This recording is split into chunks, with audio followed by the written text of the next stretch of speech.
पंडित जवाहरलाल नेहरू के उस दूरदृष्टि और की योजनाओं का, जिसकी वजह से आज हम लोग यहाँ तक पहुँचे हैं।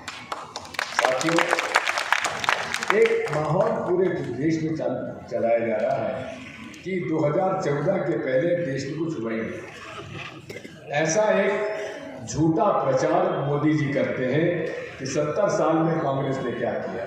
अरे मोदी जी, 70 साल में कांग्रेस ने आपको वहाँ पहुँचा दिया जिसमें कि आप एक गरीब घर के बच्चे को भी हमने प्रधानमंत्री के रूप में देखा। मैं आपसे कहना चाहता हूँ कि आखिर ये देश में हम अर्थव्यवस्था किस प्रकार की, क्या ये देश में केवल धनाढ्य लोगों का ही की योजना चले, धनाढ्य लोग ही अमीर होते चले जाए, गरीब गरीब होता चला जाए?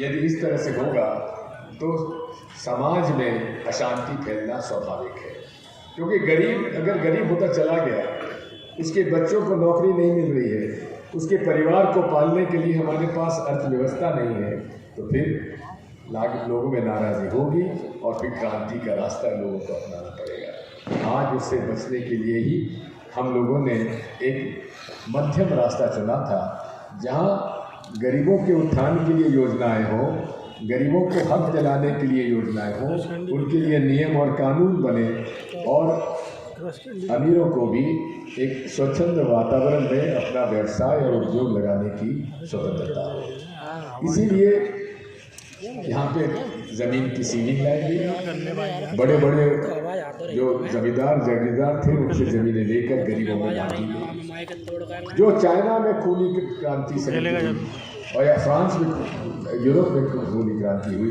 वो खूनी क्रांति हमारे यहाँ नहीं हुई। बड़े आसानी से लोगों ने अपनी ज़मीन छोड़ी और छोटे और गरीब लोगों को ज़मीन का बंटन दिया। उन लोगों को ज़मीन का हक मिला जिनकी सदियों से, हज़ारों वर्षों से जिनको ज़मीन का अधिकार नहीं था, उन लोगों को अधिकार मिला। जो खेती करता था उसको पट्टा दिया गया और पट्टा मिलकर उसने अपना स्वतंत्र जीवन तैयार किया।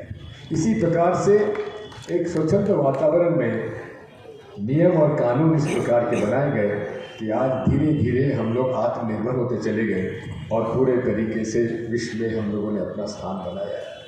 साथियों, मैं मध्य प्रदेश के बारे में बात करना चाहता हूँ।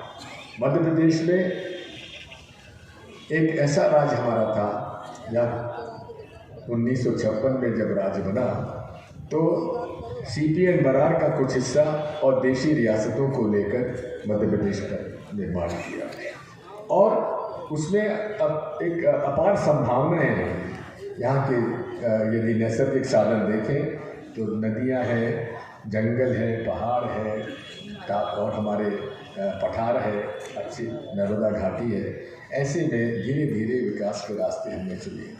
मुझे जब मौका मिला 93 में, मैंने 3-4-5 बातों पे हमने ध्यान दिया। सबसे पहले खेतों में पानी होना चाहिए और नदियाँ का ज़्यादा से ज़्यादा हम लोग उपयोग करें। यहाँ पर हमने बांध बनवाए और साथ साथ जो कुओं में, ट्यूबवेल में पानी कम हुआ जाता था उसको हम लोग पानी कैसे रिचार्ज करवाया गया, उसका बहुत बड़े पैमाने पे काम किया, जिसकी वजह से जो हमारा भूजल स्तर था जिस तेज़ी से दूसरे प्रांतों में गिरा, लेकिन मध्य प्रदेश में उस तेज़ी से नहीं गिर पाया है। और यदि वही योजना जो हमने चालू की थी पानी रोको अभियान की, खेत का पानी खेत पे, गांव का पानी गांव में, जहां जल गिरे वहीं रोकने का हमने जो प्रयास किया, उसकी वजह से आपके कुएं और ट्यूबवेल में पानी रहा। लेकिन मुझे इस बात का दुख है कि 2003 के बाद उन्होंने इस योजनाओं को उतना महत्व नहीं दिया।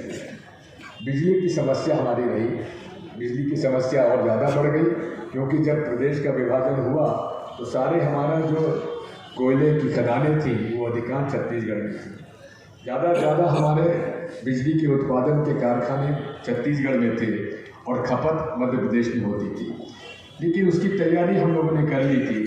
हमने अपने पावर प्लांट्स तैयार किए, इंदिरा सागर बांध, ओकारेश्वर बांध, इस तरह से हम लोगों ने सस्ती बिजली के लिए बड़े बड़े बांध बनाए और पावर प्लांट्स भी लगाए। और मैं उसी से मैं कहता था कि 2007 में हम बिजली के मामले में आत्मनिर्भर हो गए और उसी तरह से हम लोग आत्मनिर्भर हो गए थे।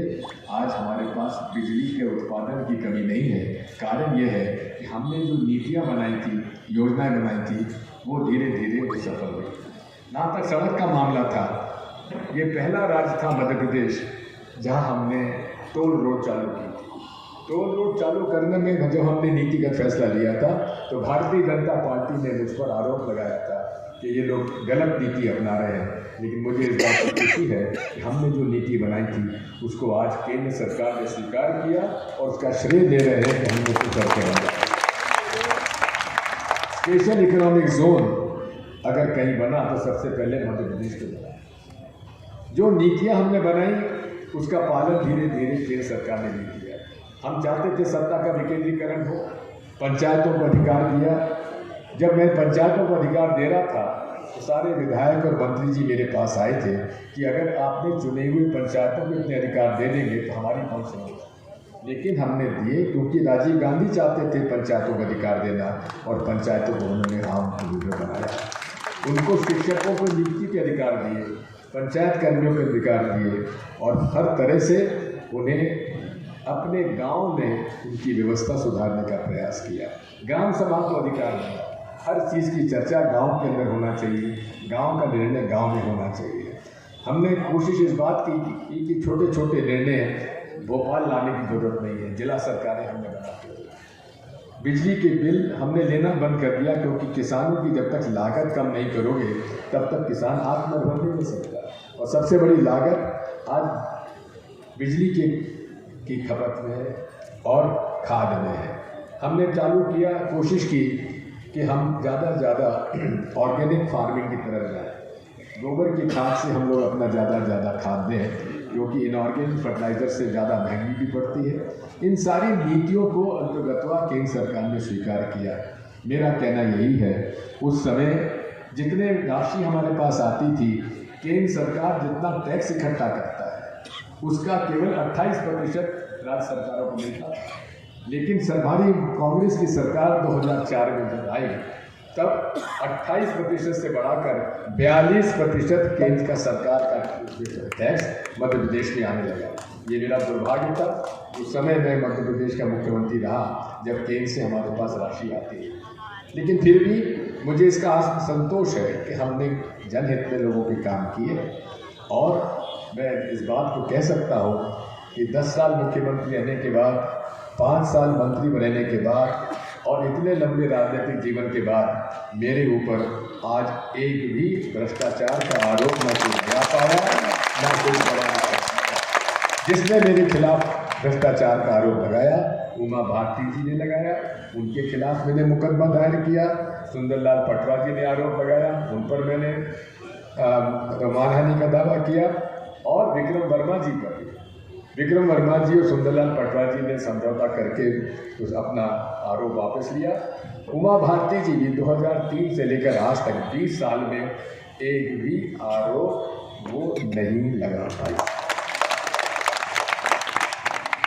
हम सिंधिया जी को 1980 में अर्जुन सिंह जी ने और संजय गांधी जी ने मुझ पर दायित्व सौंपा था कि हम स्वर्गीय श्रीमंत माधवराव जी सिंधिया को कांग्रेस में लाया।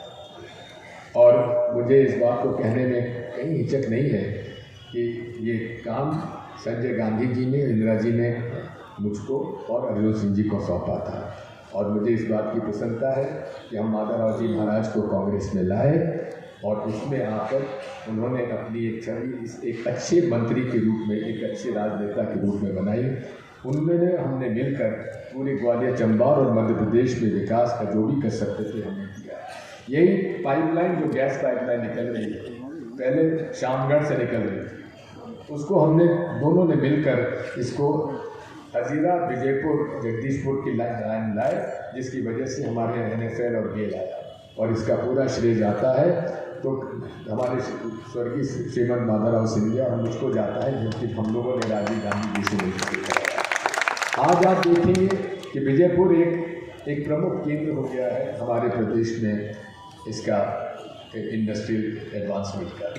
इसी तरह से मैंने पूरा इस इलाका, गुना संसदीय क्षेत्र, इसमें मैं हस्तक्षेप नहीं करता, मुख्यमंत्री के रूप में भी हस्तक्षेप नहीं करता था।